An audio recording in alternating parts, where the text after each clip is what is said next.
नमस्कार, स्वागत है आप सभी का इंडिया 24/7 लाइव न्यूज चैनल में और आपके साथ मैं पायल शर्मा। तो आइए चलिए करते हैं खबरों का आगाज। कोरोना महामारी के कारण लागू हुए लॉकडाउन के कारण जो किसान मंडियों में अपनी गेहूं की फसल नहीं बेच पाए थे, उनके लिए राज्य सरकार ने एक दिन के लिए 13 मई को प्रदेश भर की सभी मंडियों में गेहूं की सरकारी खरीद करने के आदेश जारी किए हैं, ताकि रबी खरीद सीजन 2021-22 में कोई भी किसान अपनी गेहूं की फसल बेचने से वंचित न रहे। ये जानकारी प्रदेश के उप मुख्यमंत्री दुष्यंत चौटाला ने दी है। उप मुख्यमंत्री ने बताया कि लॉकडाउन के कारण जिन किसानों की गेहूं अब तक मंडियों में नहीं आई थी, सरकार उनकी फसल 13 मई को खरीदेगी। उन्होंने कहा कि सभी किसान 13 मई को मंडियों में आकर गेहूं की फसल बेच सकते हैं। साथ उप मुख्यमंत्री ने किसानों से आग्रह किया है कि अपनी फसल बेचने के लिए मंडियों में आने के लिए सभी किसान कोरोना महामारी से बचाव के लिए जरूरी एहतियात बरतें और मास्क लगाकर सोशल डिस्टेंस का पूरा ख्याल रखें।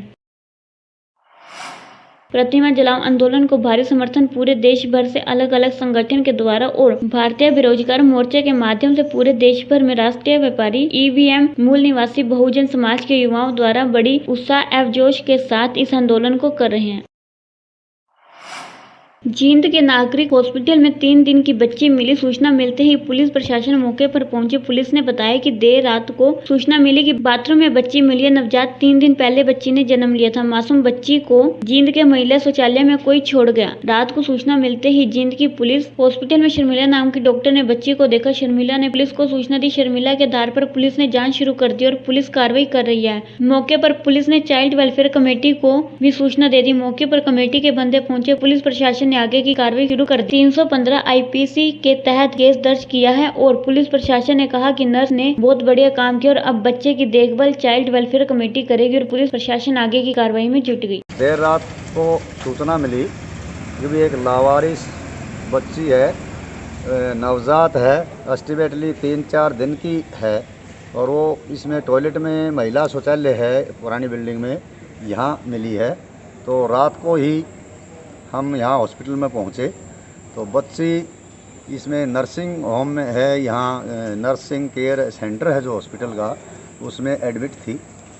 तो हमने यहाँ करके पता किया। हरियाणा के हिसार जिले के जेजेयू के नजदीक कोविड केयर सेंटर यादव धर्मशाला से 2 कैदी कमरे की जाली काटकर फरार हो गए। दोनों कैदी हिसार जेल में बंद थे और कोरोना संक्रमित होने पर यादव धर्मशाला में क्वारंटाइन किए गए थे। दोनों में से एक कैदी सिरसा से व दूसरा चरखी दादरी की अटेली कला का रहने वाला है। इनमें से एक को 5 मई को व दूसरे को 7 मई को यहाँ क्वारंटाइन किया गया था। एक कैदी एनडीपीएस मामले में व दूसरा झगड़े व चोरी के मामले में जेल में बंद था। गार्ड की सूचना मिलने पर हिसार पुलिस अलर्ट हुई और बंदियों की तलाश में जुटी। पुलिस ने सार्वजनिक कानो हाईवे से गुजरने वाले वाहनों की चेकिंग व सुनसान इलाके में सघन छापेमारी अभियान चलाया। हालांकि देर रात तक किसी का सुराग नहीं लग सका। इस मामले में गार्ड इंचार्ज को पूछताछ के लिए पड़ाव चौकी में बुलाया गया। बता दें कि इससे पहले बीते शनिवार की रात रेवाड़ी में स्पेशल कोविड जेल में से 13 कैदी फरार हो गए थे। प्रदेश में 4 दिन में कैदियों के भागने की यह दूसरी घटना है। अलावलपुर रोड स्थित दशहरा ग्राउंड में झोपड़ी में रहने वाले 80 परिवार का कसूर बस इतना है कि लोग गरीब हैं। इन झोपड़ियों में रोज कमाने वाले गरीब लोग रहते हैं, लेकिन लॉकडाउन लगने की वजह से धंधा पूरी तरह से खत्म हो चुका है। इन 80 परिवारों के सामने जहां तक एक तरफ खाने की बड़ी समस्या है, वहीं दूसरी तरफ अपनी सेहत को लेकर भी चिंता है। झोपड़ियों में रहने वाले इन लोगों के चारों तरफ गंदगी का अंबार है। साथ ही एक दूसरे से लगी झोपड़ियों के होने के कारण यहाँ कोरोना वायरस के फैलने का खतरा और भी ज्यादा बढ़ सकता है, लेकिन फिर भी स्वास्थ्य विभाग इनकी ओर ध्यान नहीं दे रहा। ना लोगों ने बताया कि स्वास्थ्य विभाग की तरफ से यहाँ पर ना तो कोई वैक्सीनेशन अभियान चलाया गया और ना ही लॉकडाउन में फ्री राशन देने की व्यवस्था की गई है। यहाँ किसी को भी वैक्सीन नहीं लगी। ऐसे में बेहद भीड़ भाड़ वाले इन 80 परिवारों में से अगर किसी एक इंसान को कोरोना हो जाता है तो इनके लिए बड़ी मुसीबत खड़ी हो सकती है। डॉक्टर अंबेडकर मिशनरी विद्यार्थी एसोसिएशन अध्यक्ष ने हरियाणा प्रदेश में गेस्ट टीचर लगभग 32,000 नियुक्त किए गए, जिसमें सभी नियमों की धज्जियां उड़ाई गई थी। इसमें कोई विज्ञापन जारी नहीं किया गया, ना ही साक्षात्कार लिया गया, ना ही आरक्षण नीति का पालन किया गया। वर्तमान सरकार ने हाईकोर्ट के आदेश हटाने के लिए भी इनको स्थायी नियुक्ति प्रदान करने का काम किया और 58 वर्ष तक नियुक्ति प्रदान करके अनुसूचित जाति वर्ग के अधिकारियों पर कुठाराघात है। प्रदेश में 20-22 प्रदेश स्तरीय विश्वविद्यालय हैं, उनमें से अनुसूचित जाति वर्ग से ना तो कोई कुलपति और ना ही कुल सचिव है, ना ही परीक्षा नियंत्रण नियुक्त किया गया। इससे पता चलता है कि उच्च शिक्षण संस्थानों में जातिवाद चरम पर है। मुख्यमंत्री की जाति के लोग कुल सचिव, कुलपति, परीक्षा नियंत्रक के पदों पर नियुक्त देकर जातिवाद को बढ़ावा दिया जा रहा है। छात्र नेता विक्रम सिंह ने सीधे तौर पर कहा कि जब अनुसूचित जाति वर्ग आरक्षण नीति की अनदेखी की गई तब सरकार में वापस आने के लिए तरस रहे हैं। चाहे चौटाला परिवार हो, बंशी लाल परिवार हो, भजन लाल परिवार हो, तो हुड्डा परिवार दोबारा सरकार में आने से तरस गए हैं। समय रहते संविधान का सम्मान करके सबके अधिकारियों की रक्षा करें, अन्यथा सत्ता में आने के लिए सरकार तरस जाएगी। नमस्कार जी, मैं विक्रम सिंह डुमोलिया, अध्यक्ष डॉक्टर अम्बेडकर मिशनरी विद्यार्थी एसोसिएशन हरियाणा प्रदेश।